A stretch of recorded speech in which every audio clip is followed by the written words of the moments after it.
Isang magandang umaga pong muli po sa atin pong lahat.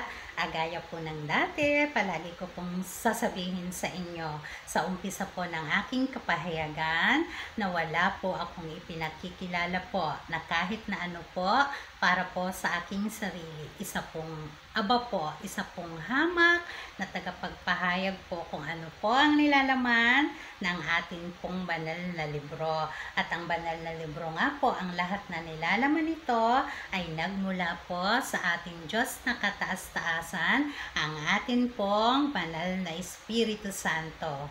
Pero dahil nga po ang ating banal na Espiritu Santo ay mayroon nga po siyang nais na ipahayag po, na nais po niya, ayun muna po yung himay-himayin ko po sa inyo.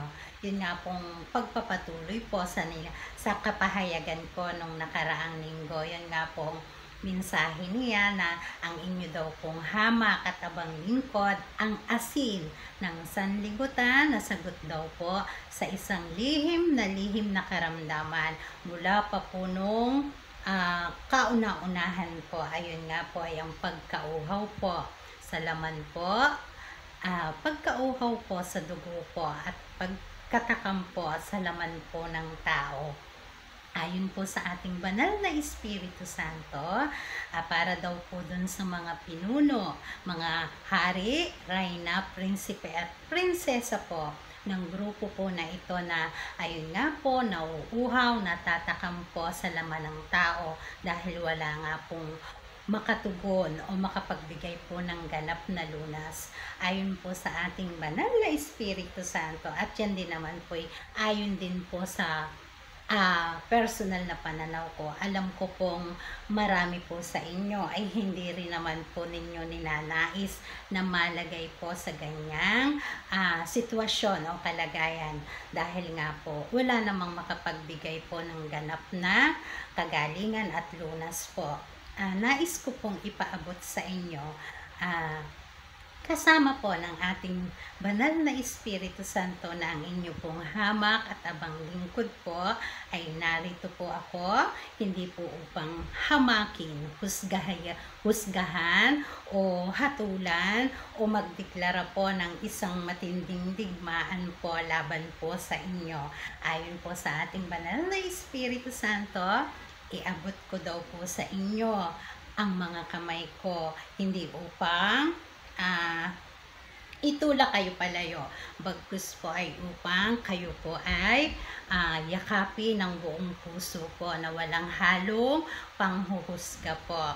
Dahil nga po ang ating Diyos na kataas-taasan ay gano'n na lamang po ang pag-ibig po sa lahat. Ano man po ang inyong pinagmulan, ano man po ang inyong reliyon, ano man po ang inyong lahi, ano man po ang inyong kulay, at ano man po ang estado po ninyo sa inyo pong buhay, ang pag-ibig po at pagmamahal ng ating Panginoon po ng Diyos na kataas-taasan po ay pantay-pantay po lamang. At dahil nga po ayon sa ating banal na Espiritu Santo ay dumating tayo sa panahon ng paghuhukom, at ayaw po niya na sa pagdating nga po ng panahon na ito ay ang lahat po ay iniaalok po niya ang kanya pong pag-ibig, ang kanyang pagmamahal, ang kagalingan po. Yan po ay ayon sa ating banal na Espiritu Santo na kung dumating po yung panahon po ng paghatol, ang Diyos na kataas-taasan po, ang ating pong banal na Espiritu Santo, ay hindi po siya ang magbababa po ng hatol para po sa bawat isa, kundi po tayo din po lamang. Kaya nga po inilalatag niya, ito ang asin ng sanlibutan, ang gamot sa inyong karamdaman, na maaaring yaan ang maging daan at magbulid sa inyo patungo po doon sa kailaliman sa dagat po ng impyerno. Kaya po inihahain niya, inilalatag niya ang sinasabi po niyang tugon po sa karamdaman na yan. Ang problema na lang po o ang nasa sa atin na po, nasa sa inyo na po yan kung Ito po ba ay tatanggihan ninyo? Tatanggapin o ang asin po ba ay inyong tutugisin at ituturing po ninyong mortal po ninyong kaaway? Pero ako pong inyong abang lingkod po ay narito po sa inyong harapan. Ako po'y nananawagan na bagamat ayon sa ating banal na Espiritu Santo, ni isa daw po ay wala pong aamin ng tunay na kalagayan ng lahat. Ayon po sa Kanya ay ipahayag ko po ito sa inyong lahat. At ang akin daw pong puso ko'y buksan ko at ang akin daw pong mga kamay ay iabot ko po sa inyong lahat.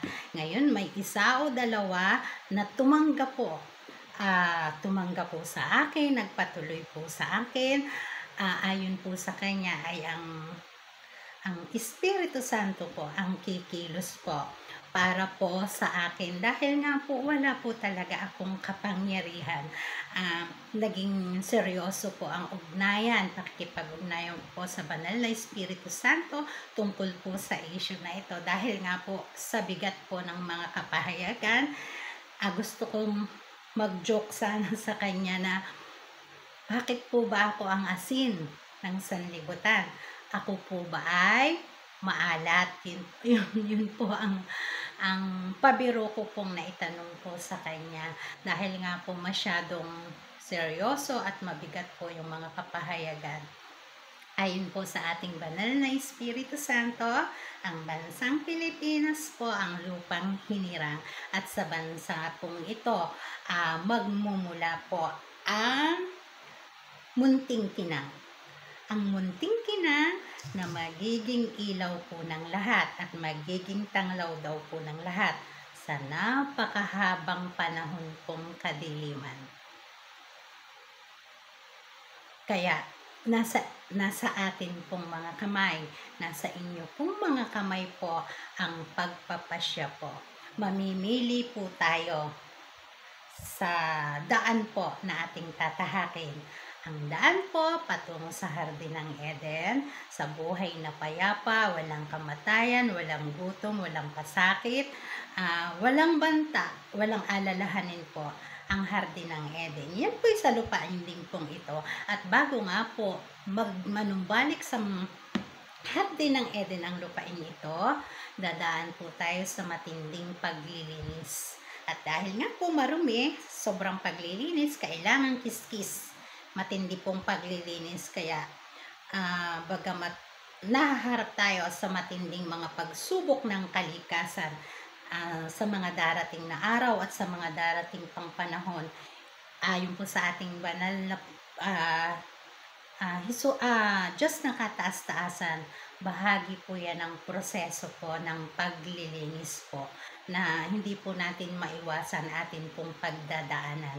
Gaya rin po ng karamdaman na yan na taglay po ng atin pong mga kapatid po. Yan po ay bagamat mahirap aminin o tanggapin po, may mga proseso po kasi wala daw pong magic. Ayon po sa ating banal na Espiritu Santo, wala pong magic. Dahil kapag gumagawa daw po tayo ng magic o mahika, hindi daw po yan sa ating nagmula sa Kanya. Dahil ang lahat po ay may proseso. Dahil maging ang mahal na Birheng Maria, ang kanyang katawan po ay dumaan po sa proseso. So wala pong magic, wala pong isang click lang maayos na ang lahat. May proseso po ang lahat. Ayun lang po, palagi ko pong sasabihin sa inyo, narito lang po ako sa mga handa po na tumanggap po sa inyo pong abang lingkod. Narito lang po ako. Ang hatid ko po ay pangunawa, pag-ibig po at kagalingan po. Yan po ay ayon po sa Kanya. Wala pong gulo, wala pong digmaan po. Ang hatid po ay pag-ibig po.